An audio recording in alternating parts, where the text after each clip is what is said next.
एक गरीब पिता ने अपने इकलौते बेटे को खूब पढ़ा लिखा कर एक बड़ा इंसान बनाने का फैसला कर लिया था। पिता दिन रात मेहनत करता और अपने बेटे के पढ़ाई का खर्चा उठाता, बेटा भी खूब मन लगाकर पढ़ता। एक दिन पिता का सपना सच हो गया।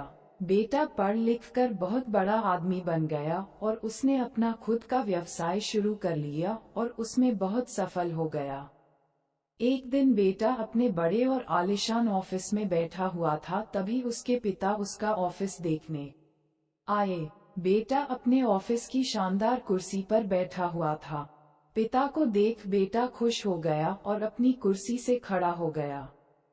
पिता ने बेटे को कुर्सी पर बैठाया और बेटे के पीछे खड़े हो गए और उसके कंधों पर अपना हाथ रखते हुए कहा, बेटा, तुम्हें पता है कि आज इस दुनिया में सबसे शक्तिशाली इंसान का एहसास किसे होता होगा? पिता आगे कुछ और बोल पाते, तभी बेटे ने कहा, पिताजी, मैं हूँ सबसे शक्तिशाली इंसान। पिता ने सोचा था कि बेटा उन्हें ही सबसे शक्तिशाली कहेगा, लेकिन बेटे के इस जवाब से उन्हें बहुत निराशा हुई। ठीक कहा बेटा। इतना कहते ही पिता बेटे के ऑफिस से जाने ही लगे थे कि एक बार और पीछे मुड़कर वही सवाल बेटे से किया, बेटा, तुम्हें अभी भी लगता है कि तुम सबसे शक्तिशाली हो? बेटे ने कहा, नहीं पिताजी, इस दुनिया में अगर कोई सबसे शक्तिशाली है तो वो आप हैं। लेकिन अभी तो तुमने कहा था कि तुम ही सबसे शक्तिशाली हो।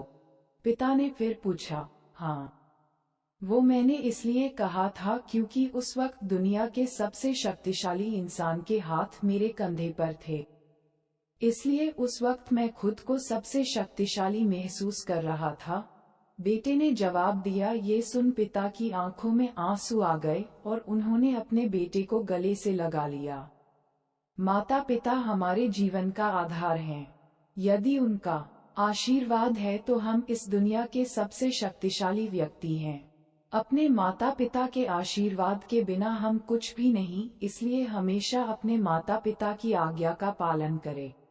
प्यारे दोस्तों, अगर आपको कहानी पसंद आई तो प्लीज दोस्तों वीडियो को लाइक और चैनल को सब्सक्राइब करें।